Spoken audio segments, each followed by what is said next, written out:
Nada continúa todavía hasta las 7 de la noche. Bueno, por otro lado tenemos ya una entrevista, está conectado con nosotros el antropólogo y especialista en marketing político Nicolás Ortiz. Muy buenas tardes, ¿cómo está usted? Muy bien, acá muy atento a la jornada y contento por la amplia participación de los ciudadanos. Sí, justamente vamos a hablar del tema de las encuestas electorales, su impacto y las influencias en esta jornada electoral. Yo le pregunto, ¿cuál considera que fue el papel de las encuestas en la primera vuelta de elecciones? En general, lo que se ha visto de los resultados, en función a los sondeos versus los resultados fácticos, ha habido bastante acierto. Ojo con eso porque es importante porque las encuestas también son parte del proceso electoral, ¿no? Estamos hablando de 20 años justamente de democracia continua. Y las encuestas son parte, pues, de este proceso de entendimiento, de comprensión, de expresión también de la ciudadanía. Entonces, estos 20 años, y por lo menos, o últimos, ¿no? Las encuestas han tenido y han ido mejorando en su práctica y están demostrando, por lo menos las empresas principales afiliadas a la asociación API, que tienen verosimilitud, que tienen veracidad, que tienen técnica, y bien interesante, que son capaces de leer un voto en un país, que, lo sabemos, el país más complejo en términos geográficos, ¿no? Del mundo. Entonces, hay una buena mirada hacia ahí, ¿no? Sí, y te pregunto qué tanto influye las encuestas en el elector, en su voto. Existe ciertamente el efecto arrastre, como se llama, sobre todo cuando se vota por un candidato que cuenta con cierta mayoría de votos. Y también es cierto que justo también las encuestas ya hechas de buena manera, ¿no? Como lo vamos viendo, también permite entender ya también un patrón de conducta. Esa Ujú. indecisión del último momento, ese 10%, vamos a decirlo, incluso más, ya es un clásico, ¿no? Ya es un constante, ¿no? Entonces, sí, de alguna manera u otra, este silencio electoral una manera, solo permite que algunos entiendan de lo que pasa en el tema, pero que en general no estamos pendientes de por quién vota quién, ¿no? Entonces, la encuesta tiene una posibilidad de orientar las elecciones, es claro, pero es como todo, o sea, como todo proceso, por ejemplo, el mercado, pues una marca que es más reconocida o que mucha gente la recomienda, de una manera u otra nos va a llevar a preferirla. Es un proceso muy humano, ¿no? De una manera u otra hay gente que sí toma decisión de manera autónoma, la gente que justamente por su mayoría de una manera u otra, comienza a ver las opciones que de alguna u otra forma tienen mayor posibilidad. Porque también el voto es un tema fáctico.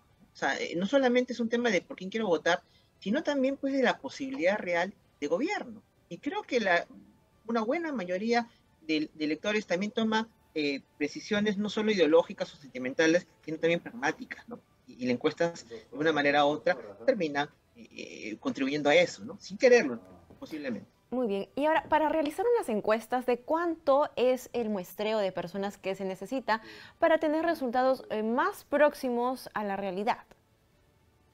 Eh, Dentro justo del proceso de encuestas, Ipsos, por ejemplo, trabaja hacia el día final. De paso, para la prensa extranjera hubo uno ayer de 5.000 personas, casi 6.000 personas muestreadas. También concurrió en la primera vuelta. Vamos a Ipsos tiene la cualidad y la capacidad de poder desarrollarlo, porque obviamente hay inversiones de por medio que lo sustentan. Es muy costoso. Pero digamos, no es tanto el tamaño de muestras, sino de a veces depende el escenario. Si tú tienes, digamos, mucha claridad muestral y está muy claro el panorama, no necesitas tener una muestra tan amplia. Por ejemplo, CPI o IEP han trabajado con 1.200, con 1.400 o incluso con 2.000. Para veintitantos millones de lectores parece poco, pero con una distribución adecuada, con una ubicación adecuada, tú puedes leer así como quien, justamente es una muestra, ¿no? Como quien coge pedacitos de algo y recompone un todo. Tú puedes saber cómo sabe la torta en función de que coges un pedazo, ¿no? Es lo mismo, ¿no? Entonces coges un buen pedazo, un pedazo más adecuado para saber la composición de todo. Entonces tú puedes tener una buena encuesta en estas circunstancias tan intensas, incluso a partir de 1.200. Lo que sí es cierto es que ya Ipsos, por una cuestión de seguridad, para reducir el margen de error, casi a 1%, que es más o menos lo que se puede pensar que hay distancia entre uno y otro, ha hecho 6.000 de muestra, lo que de una manera u otra permite suponer que podrían estar cercanos a lo que se supone. Y le consulto, ¿por qué en Perú hacemos uso del voto oculto? Es común también. Vamos a decir, eh, hay algo que se llama la espiral de silencio, que es una teoría justamente de sociología de comunicación. De una manera u otra, no todos somos líderes, o sea, no todos expresan una opinión. Hay una gran mayoría silenciosa que no se siente capaz o simplemente no desea expresar exactamente qué quiere decir. Entonces, a veces también nos dejamos llevar por el ruido y ahí entran las redes sociales, ojo, que también es otro modificador de opinión. De una manera u otra, a veces las redes sociales pueden tener una opinión que no es exactamente la de las encuestas y que no es exactamente la de las personas. De una manera u otra generan ruido. Pero es parte de la complejidad humana también. Entonces, de una manera u otra, si hay personas que no van a poder opinar, o sea, que siente que no deben hacerlo, pero no significa que no tengan una decisión tomada. También es cierto que en el Perú, de una manera u otra, es un poco más fuerte, probablemente por una cuestión muy cultural, ¿no? Ya cuando uno compara con otras culturas, sí, de una manera u otra el peruano es bastante más apocado, ¿no? Bastante más silencioso. Y, por ejemplo, acá nada más, por hablar de colombiano, de argentino, ¿no? O mío brasilero, chileno, tenemos una población un poquito más silenciosa, ¿no? ¿Y qué opina sobre mantener ocultas las encuestas una semana antes de las elecciones? ¿Tenemos quizá esta experiencia en otros países para comparar?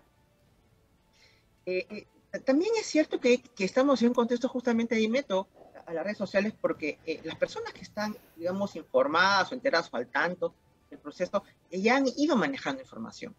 Y ahí sí ocurre un proceso que es muy delicado porque puedes escuchar a alguien que sea pues, experto, analista político, incluso soltando información de manera directa de cómo irían las tendencias, porque algunos de ellos están afuera, por ejemplo, entonces no tienen la restricción, son personas analistas extranjeros, porque trabajan para el Perú, y ahí sí se genera una distorsión que claramente es la de la cascada, ¿no? O sea, algunos que tienen buen acceso a información y los demás no lo perciben.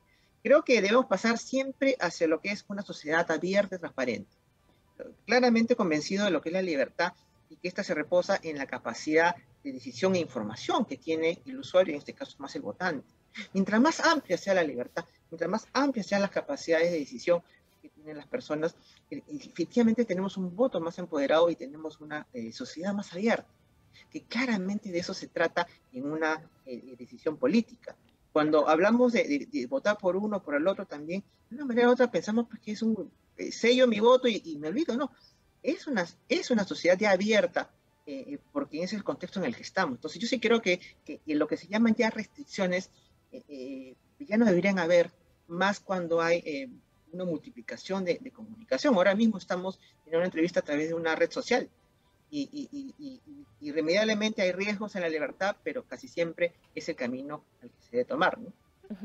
¿Cómo ha visto usted el rol de las encuestadoras de dar mayor número porcentual a un candidato o a otro? Y esto quizá en las mismas encuestas, en las redes sociales o por los mismos medios de comunicación.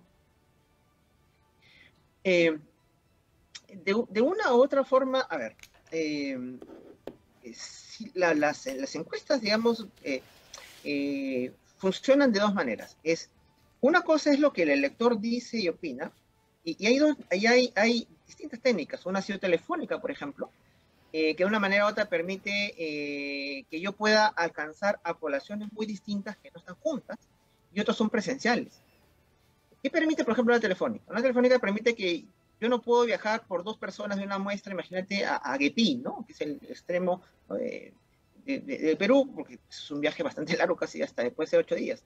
Entonces puedo más o menos compensarlo físicamente con otra población amazónica, por ejemplo. Pero cuando lo hago por telefónica, de alguna forma puedo llegar a algunos, claro, pero también es cierto que probablemente en Guepí no haya conexión.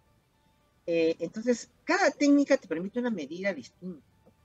Y un poco lo que quería rescatar más que esto es que no solamente ver el proceso de las encuestas como un recojo previo a las elecciones, sino cómo no poder sistematizar eso para recoger más opiniones. Por ejemplo, ¿qué opinamos de la democracia, de los derechos minoritarios? ¿Qué opinamos de cambios constitucionales? ¿O qué opinamos del medio ambiente? Creo que debe haber una manera constante de recoger opinión que no impliquen asambleas, que permita perfilar justamente la opinión pública. O sea, qué pensamos, qué opinamos y qué sentimos en función a diferentes temas, ¿no? Desde los políticos hasta los sexuales, por ejemplo.